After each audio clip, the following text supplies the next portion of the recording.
Hey, Gabriel, Hey, Gaybros Jose. where are we today? Today we're still in Menlo Park. This is not Menlo Park, this is Rainbow City, but okay. We had to leave Menlo Park to find a store. And to find a dive bar. And to find a So what did we watch this time? This was my pick. I gave you two options, an Ingmar Bergman film and a Michael Haneke film. I don't know why I thought you might choose the Ingmar Bergman film, but you chose The Haneke one. the Haneke one. Time of the Wolf, 2003, starring Isabelle Huppert. Well, to be completely fair, is that you didn't tell me that one of them was Haneke until I told you. I had the feeling that one of the two is Bergman. And then Yeah. you told me that the other one is Haneke. Yeah. And you picked Haneke. Of course I'm always going to be like I Haneke. didn't think you would after you hate it. Well, you didn't hate it, but Benny's video did not impress. No, Benny's video was like, dude, this is, yeah. I mean, it's like always like he tries to just like destroy you from inside. I think that the Seventh Continent was the one that left me. Sure, and they die, cool, nice. So, fun fact, Benny's video takes place in the same universe as Hour of the Wolf. In fact, the main boy's name is Benny. Yeah, I realized about that, and I was wondering, but it's not the same kid. Supposedly it's in his universe. Like, he plays with these characters. That's what I read. I could be wrong. So basically he was doing like the Haneke cinematic universe. Yes. Where everyone is like fucking tormented. Sadness. Okay. So what did you pick this? I mean, because you picked like two options. So the last podcast we reviewed Night is Short, Walk on Girl, and before that was the short story. Why would I have picked... Short story? Sorry, not the straight story. Oh, okay. I can't remember why I picked this. I think we had just wrapped up David Lynch's entire library, and I want you to admit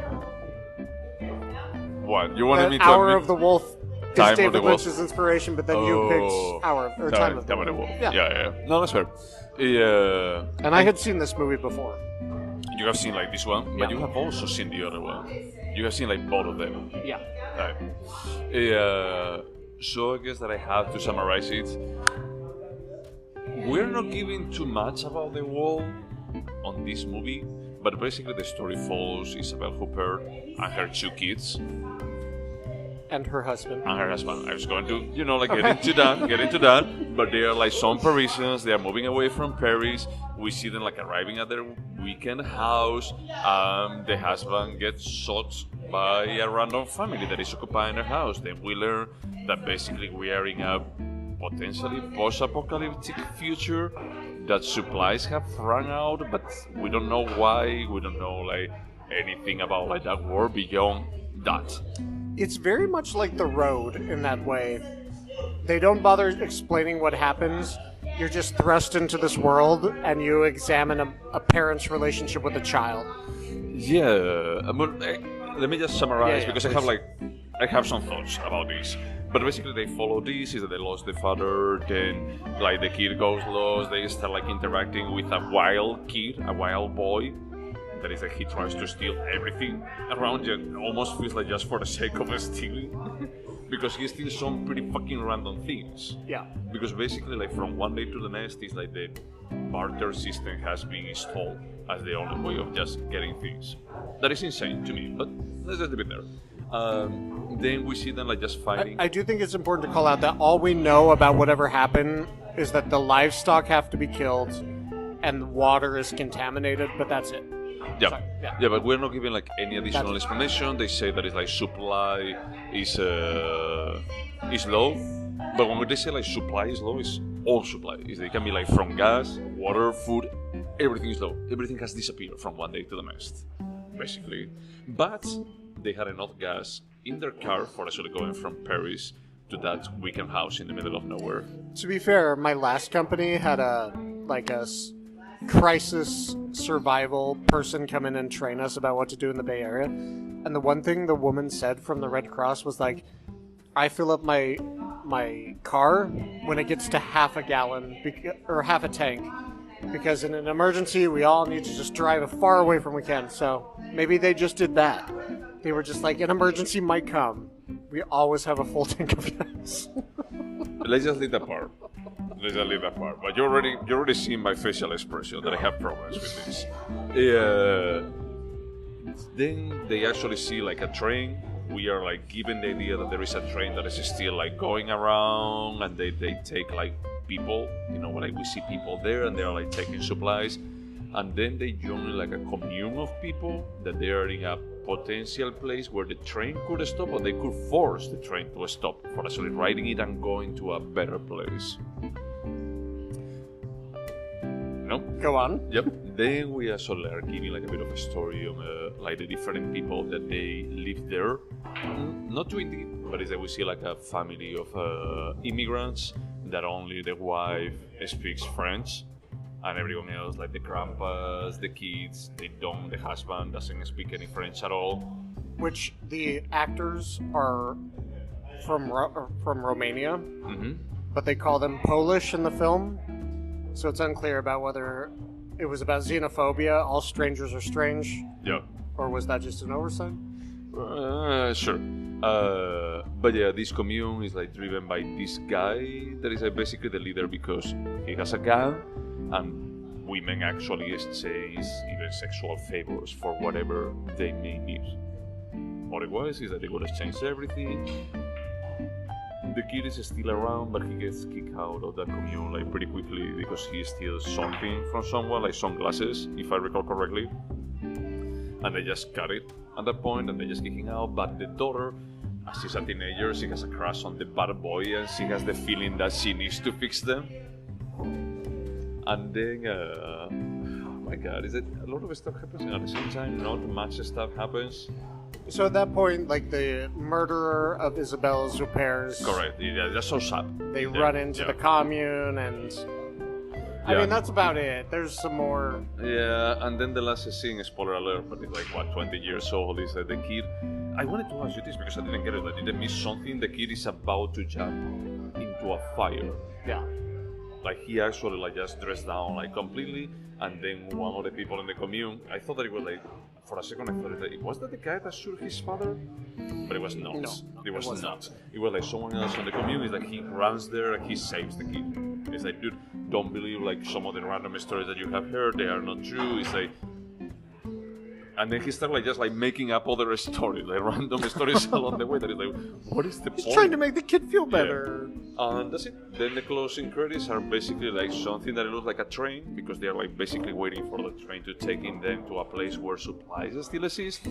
But I think that final scene, you don't see the train, but you're on a train. You're on a train, yeah.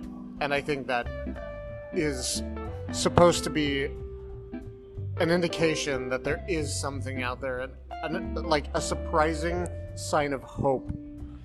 Maybe. So, if I had to say, it's that we have watched like many movies by Haneke. I still have like one or two more to watch. When we watched The Seventh Continent, I felt like, I don't know where this is going. It's like, okay, cool, I felt that way, but I liked it a little more than you, but I felt that way. Yeah. With this one, I just felt that this is not the right story for Haneke. It requires like a lot. The definition of suspension of disbelief is something that you have to apply here. And also, I just feel is like Haneke is pretty good about like just like putting situations that is like, hey, humans we tend to think, and movies tend to tell us that it's like we are not assholes. And Haneke is usually trying to tell you that no, we are all inherently assholes. Maybe on the right situations, or maybe for no reason at all. But it's like we may be assholes. The White Ribbon, no reason at all. Venice Video, no reason at all. Amor is like you are not supposed to be an asshole, and they are assholes. I think. But on this one, I just feel it's like this is like a post-apocalyptic narrative. That is like, hey, this is like you are giving me circumstances where everyone is going to be an asshole. It's like we have watched like many TV shows, many movies where people have to fight for their survival. It's like this is the situation where people can become assholes. Yeah, but I think, in my opinion, Michael Haneke has an interest into stripping down his human subjects into the purest, most raw emotions possible. And he does that in different ways. He explores it in different contexts. So Amore was about debilitating terminal illness. The White Ribbon was about a town and blah, blah, blah. Yeah. In Funny Games, it was just like pure panic. Here, he was interested, in my opinion, about exploring just pure panic and fear. But everyone has pure panic and fear. And in my opinion, that's not as interesting as, like, his last film. Happy End? Yes, where he has the African immigrants. Yeah. Well, they come into a very, like, posh, like, luncheon for French white people. And Yeah, but the thing is, like, all of these movies that we are describing is that they're grounded in reality. This is not grounded in reality. They're giving you, like, some premises of, hey, something really bad happened. I'm not going to be, like, getting into details, but it's like people will behave like this. And it's like, yeah, probably they will, but it's like we have seen, like, many other media that they do the same story. What I find appealing, like Cassette, for example, is that you are giving me, like, a story, like, grounded in reality, that they actually dig into the difference, you know, like in social status, Yeah. other things. This one doesn't give me anything, because the whole social schema that we have is like it's thrown through the window in a situation like this. So at this point, like, dude, you can tell me whatever the fuck you want, because it's not going to be like a movie that I find interesting from the narrative they usually have. And that's what I was trying to say, is that I think the success of his other films is the context around this stripping down of everything. So, like, with Funny Games, we see this affluent family, they think they're on vacation, something horrible happens. Yep. Here it's just everything happens as you would expect. Yep. And the characters are not particularly compelling. At all. In fact, I read a review, not the New York Times, but someone said, if I had to experience this, I wish I had to spend the last days of civilization with people who are more interesting. And I was like, I mean, it was very accurate. In fact, I objected to when you said this wasn't based in reality, because I feel like this is almost too realistic. I mean, this is just what would happen in an emergency. That is like people wouldn't be interesting or you wouldn't know. But the thing is, like, sometimes he gives like some kind of insight.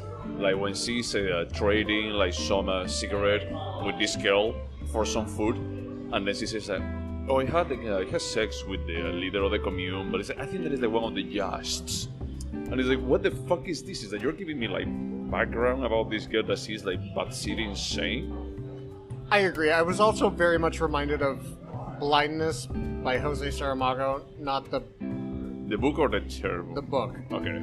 And I just thought, like, Jose Saramago had something interesting to say. It was new. It was philosophical. Yep. Michael Haneke didn't. I mean, everything was there. The clinical feeling of being in this world, but there's it was nothing... directed by him. Yeah. Definitely was directed by him. But it was like, for me, it was like, dude, this is not a story that you should be wasting your talent in. I agree. Is that you can just leave like the robber. Was it the robber?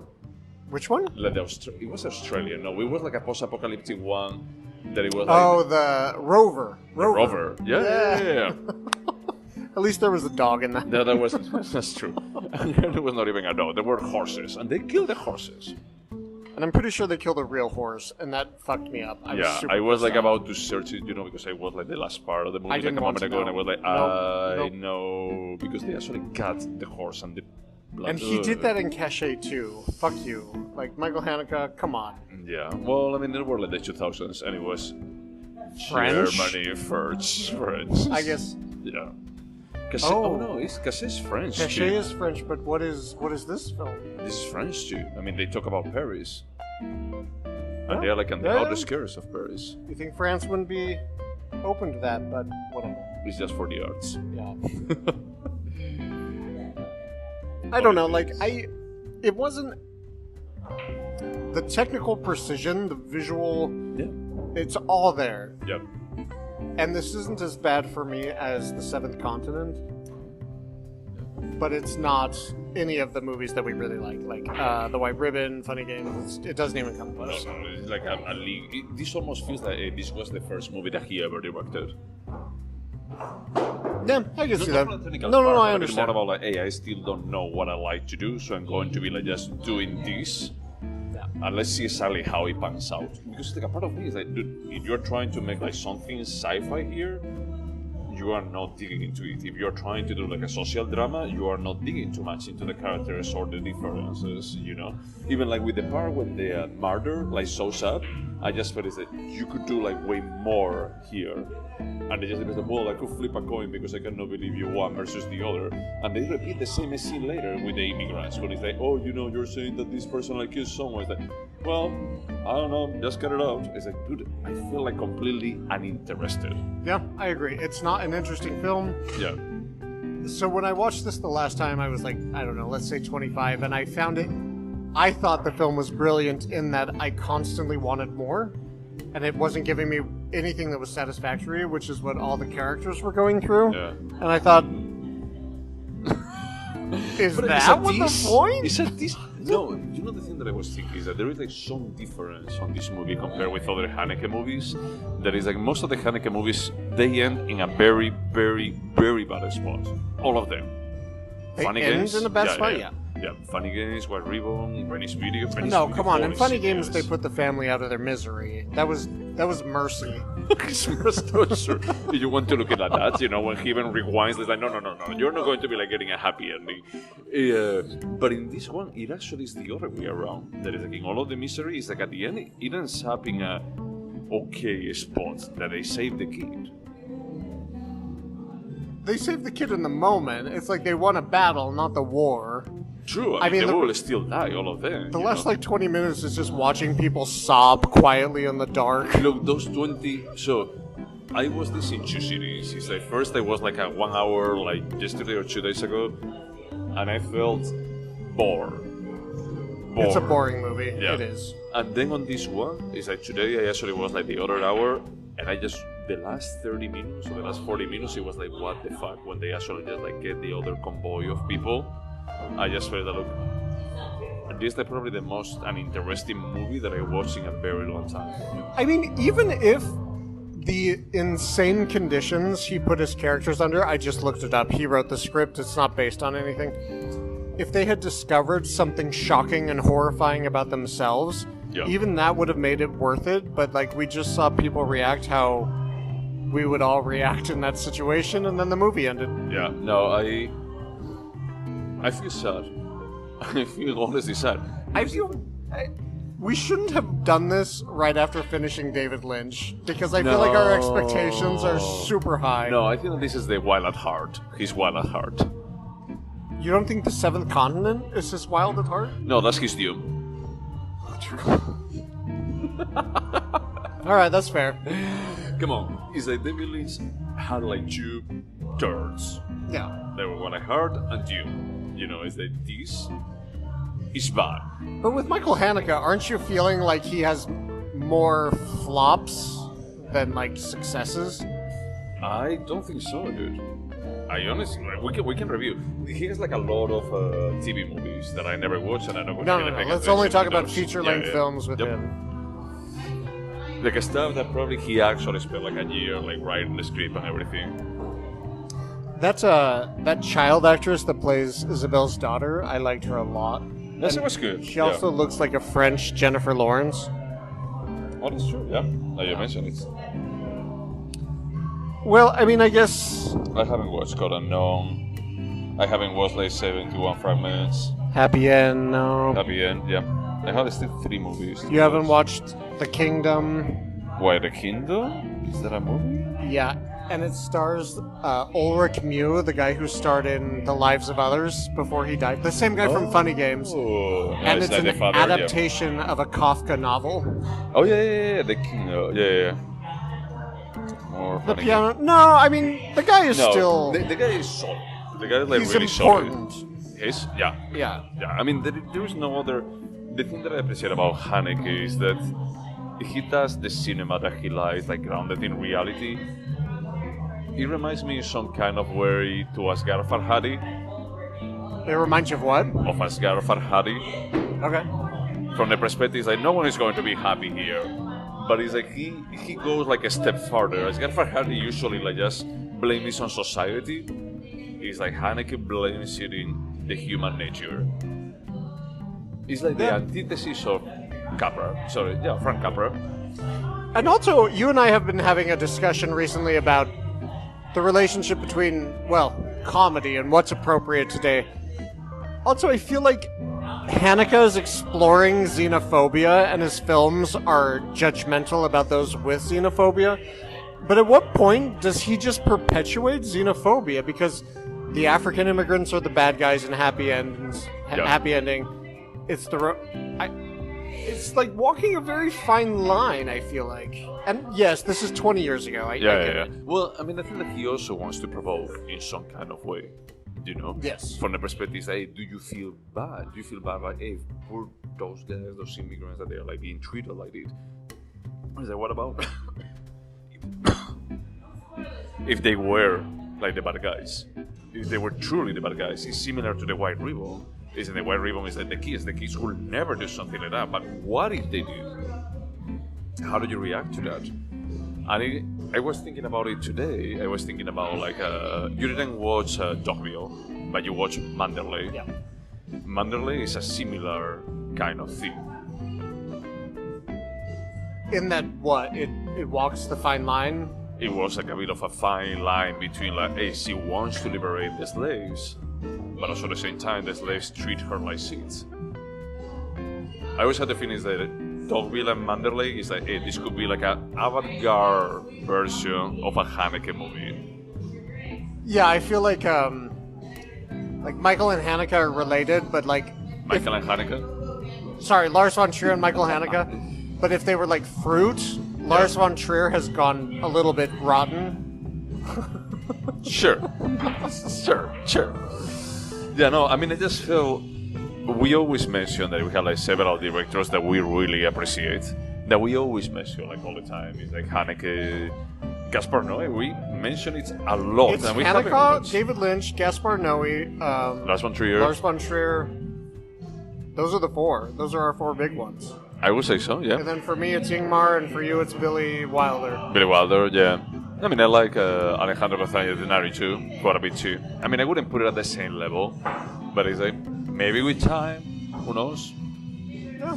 But I mean, it's more like those other are being more of auteurs of we do whatever the fuck we want. And like, this is a movie of whatever the fuck I want, but I don't think that it's like, this is not a fuck that you should want.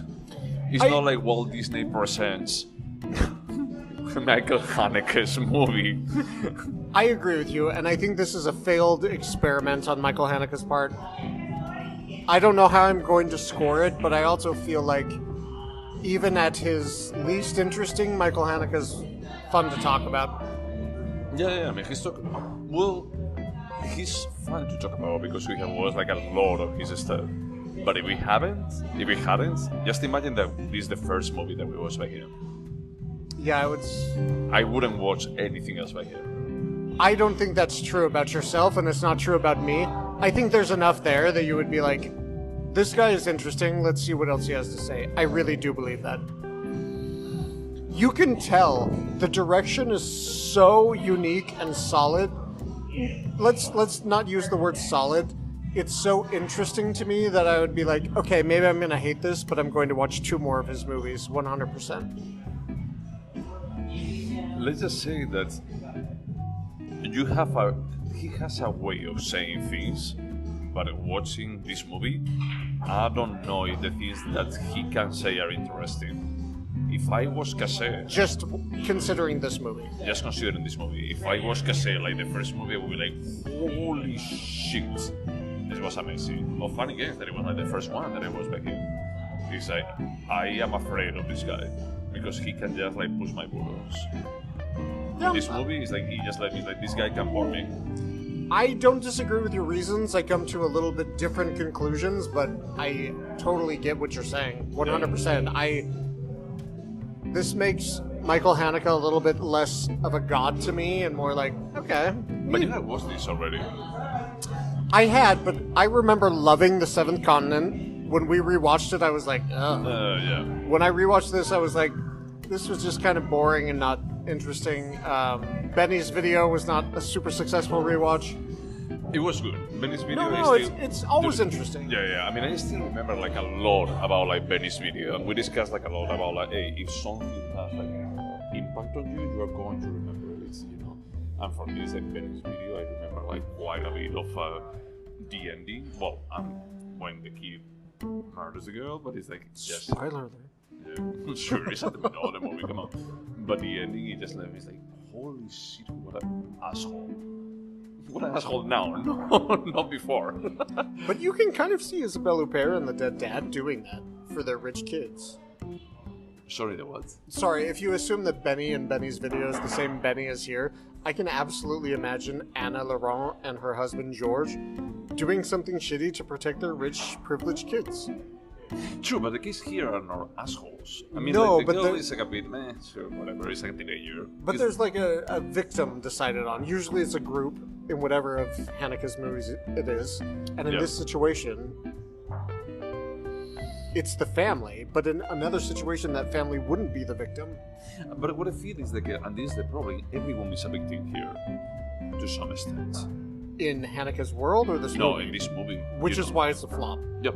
It's like, I just feel it's like, dude, it's like usually, or no, and the thing is that, for example, like Amor is like, the husband is a victim, but at the same time, it's a vehicle for just saying, it's like, you may think that your 50 years of love prepares you for just like anything, and it's like, no, it doesn't, bitch. Who is the child in Isabelle Amor? Huppert in Amor? Oh, it is, yeah. Yeah. That's the daughter. I was thinking it was Elizabeth Coleman for a second. No. It was French too. Yeah, I it was think I'm Amor. confusing Iron Maiden. She's Iron Maiden, the Iron Lady. Sorry, she's the daughter of Margaret Thatcher? Margaret Thatcher in the Iron Lady. So I think I'm confusing this two. Okay, maybe. Yeah, probably. Yeah, I mean, maybe I'm giving myself too much credit, but I think if I saw this in a movie theater, I'd be like, I'm gonna watch what he releases next. But I don't think this is a good movie. So, No, I'm sorry. This is not. I'm sorry. Should we go over the questions? Yes. All right. So, Jose, would you watch this again? No. I don't think that even if it's playing on TV, and it's like the only TV that we have, I think that I would read a book. And I rarely read. I don't blame you, but I feel like, as imperfect as it is, it's still important to watch interesting cinema, and this is interesting even if it failed. Let me just say something. You gave me two choices, Time of the Wall and The Hour of the Wall. I chose wrongly. I mean, every time you don't choose Ingmar Bergman, you've chosen wrong. That's a bit of an adventurous statement, but sure. Alright, would you recommend this? No. I cannot think about because it's always about post-apocalyptic drama or whatever. I wouldn't recommend this. Even The Road was a spectacular failure as a film. I would recommend The Road before this. Yep. Yeah, my answer is It no. was Viggo Mortensen, no? And Charlize Theron. Oh my god, that's right. Yeah. Would you remember this? Yes and no for avoiding it. Yeah, I remembered an alarming amount for watching this 20 years ago. Is there anything artistic about it? Yeah, I mean, his directing is good, the acting is really good, Isabelle Huppert is amazing, but... I would say solid direction, and Isabelle is fantastic, but she disappears at some point into this enormous cast. Yeah. Also, there were 3 pretty big French directors as actors in this, which was wow. weird. Yeah. Is it timeless? Yes, I mean, I guess that it is, but... My answer is also yes with a shrug. Yeah. I mean, I won't care about this in 10 years as much as I don't care about exactly. it now. Would you turn it into a TV show? Definitely not. Yeah, We have better Walking Dead, The Last of Us, shows exactly like this. Could this have been a short? Yes, please. Yeah, this is a rare situation where less would have been more. Less Haneke would have been more. Yep. And do you think this movie could have been better? Definitely yes. But the thing is, it could have been better from the perspective that this is not the right movie for Haneke. I agree. This movie could have been better, and he should have written a different script. Yep. All right, well, All that's left is to score this. This was my pick. No, technically, well, no, it was your pick. Yeah. So my score is going to be a 4. 4? A 4 out of 10. I never thought that I would score like a Haneke movie like this low. But if I think about like, do I want to watch it again? Did I have like fun? Did I find it interesting? Is that everything is a no? I want to give it more. I mean, I want to give it like a 5.5 or a 6. But it's like, dude, if I have to be honest, if I don't want to be like a Haneke fanboy, like this is a flop. Yeah, for me, this is a 5.25, and I picked that score out like 20 minutes ago. So, okay, so 4 for you, 5.25 for me. Again, I'm not trying to be an apologist for this film, but at the end of the day, this is more interesting than anything we could go watch in theaters right now, in my opinion. Even the Toni Collette Mama Mafia, directed by Catherine Hardwicke, at the opera right now. I disagree. I think that even Super Mario Bros. Movie would actually be more interesting than this. At least it would be more enjoyable too. It's like, I didn't take anything of this movie. Did we pick next week's movie just now? Because I'm pretty sure we did. No, we are not going to record about the Super Mario Bros. We should actually record about like the 90s movie. We because should. that one is something. But no, dude, I'm sorry, but it's like I'm always like down for different experiences. You know me. It's like I go to the Gen-Z scale a lot. I've been there. You have. And I just feel like this is extremely unimportant. Yeah, it's unimportant. That doesn't mean it's poorly made. No, it's well made, but it's unimportant. It's like, you know, like for example, we're talking about like Everything Everywhere All at Once or Amelie, that is like, these are good movies, but they are not transcendental movies. Yeah. It's like, this movie is well made, but it's not transcendental nor important. I agree. It pains me to say it, but I agree. And it's like the part that I feel is I want to complete the rest of the Haneke movies, but now I'm just like, I went already over the peak, and now everything that I have left is going to be a third. Now that I've rewatched some of them, I can guide you, I think. I can be like, this is a better one. This is one you might skip. Okay. Okay. We'll talk about it offline. Yeah. But yeah, for the next movie, I was thinking, when we talk about like a 90s short walk and go, I wanted to actually just change other movies about drinking. And I wanted to give like Terry Gilliam another chance, so I want us to watch Fear and Loathing in Las Vegas. As long as it's not leaving Las Vegas. I'm down. You know, like the joke that we used to have in Spain. Well, I mean, I think that everywhere, like the same. That is like people say that is a Nicolas Cage. We have an expression in Spain that is like, you wouldn't do something not even drunk. That is like when you are drunk, it's like randomly you have like a different set of skills. And people used to say like Nicolas Cage would never win an Oscar, not even drunk. And he actually was like, he had to actually be drunk in a movie for actually winning an Oscar. I will be down for watching Living Las Vegas at some point because I watched it in the cinema back then when it was released. All right, fair enough. But for now, Fear and Loathing in Las Vegas with Johnny Depp. All right, let's do it. All right. To everything else out there listening to us, wash your hands. Okay, bye.